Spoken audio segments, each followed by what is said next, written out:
খোলামেলা পোশাকের বিতর্কে পড়লেন শাবনূর।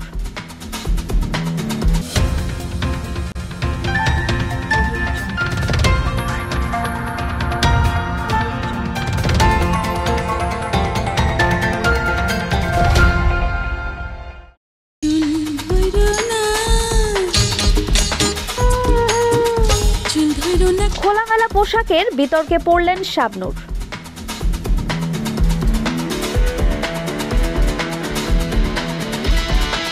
ঢাকাই সিনেমার একসময়ের জনপ্রিয় চিত্রনায়িকা শাবনূর দীর্ঘদিন পর্দার বাইরে থাকলেও দর্শকদের আগ্রহের কমতি নেই এই নায়িকাকে নিয়ে। যদিও এখন সন্তানকে নিয়ে অস্ট্রেলিয়ায় থিতু হয়েছেন তিনি। এদিকে নতুন সিনেমায় আসার কথা জানালেও এখনও শুটিং নিয়ে কিছু বলেননি।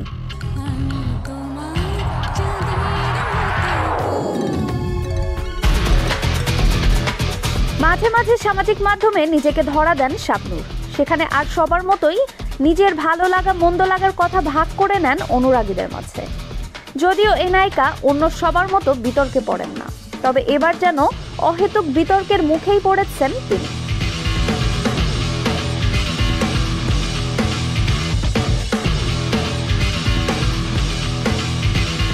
নতুন রূপে ভক্তদের সামনে হাজির হন শাবনূর।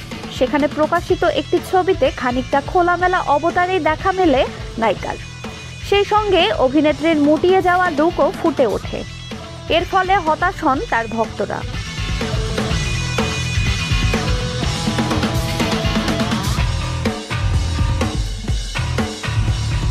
কিন্তু শুধু হতাশা প্রকাশই না, ভক্তরা ট্রলও করেন শাবনূরকে। অযথা বিতর্ক কিংবা ট্রলে পড়ার কারণে তাই আর চুপ থাকতে পারলেন না নায়িকা।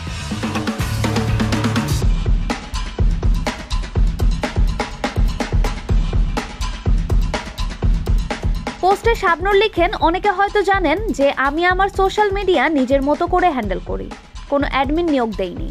আমার যখন যেটা ভালো লাগে, নিজের ব্যক্তিগত পছন্দ বা বিশেষ কোনো আনন্দ বেদনার বিষয় থাকলে তা সবার সাথে শেয়ার করতে সোশ্যাল মিডিয়ায় যুক্ত রয়েছি। যে ছবি বা ভিডিও পোস্ট করি সেগুলো নিয়ে অনেকেই বিভিন্ন মন্তব্য করেন। এমনকি কেউ কেউ আমার ড্রেস আপ নিয়েও উদ্ভট প্রশ্ন তোলেন। শাবনূর লিখেন, অস্ট্রেলিয়াতে আমি সচরাচর ক্যাজুয়াল ড্রেস পরতেই অভ্যস্ত এবং এতে স্বাচ্ছন্দ্য বোধ করি। আর কে কী পরবে সেটা তো তার ব্যক্তিগত পছন্দের ব্যাপার, তাই না? যদি আমার শেয়ারকৃত কোনো কিছু কারো ভালো না লাগে তবে শালীনতার সঙ্গে গঠনমূলক সমালোচনা করতে পারেন, কিন্তু রিপিটেডলি আজে বাজে মন্তব্য যেন না করেন তা থেকে বিরত থাকতে সবাইকে বিনীত অনুরোধ করছি।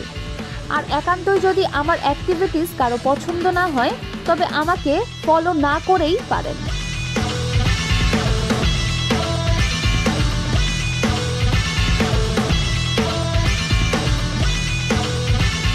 নায়িকা উল্লেখ করেন, যারা আমার ওয়ালে এসে বিরূপ মন্তব্য করেন তারা আবার দেখি আমার নামে বিভিন্ন অ্যাকাউন্ট খুলে পেজ চালিয়ে আমার পোস্ট করা ছবি ভিডিও নিয়ে আবার ব্যবসা করেন। আমাকে পুঁজি করে অনেকেই সামাজিক মাধ্যমে ভাইরাল হচ্ছেন, রমরমা ব্যবসা করছেন। তা করেন, কিন্তু আমার এখানে এসে ভণ্ডামি করছেন কেন? কেনই বা সঙ্গবদ্ধ হয়ে খারাপ মন্তব্য করে যাচ্ছেন? এদের আবার কেউ কেউ আমাকে আড়ালে চলে যেতে বলেন। হা হা হা। এই ডিজিটাল যুগে এসেও মানুষ এসব জ্ঞান দেয়। আমি আড়ালে চলে যাব না প্রকাশ্যে থাকবো তা আমি বুঝবো।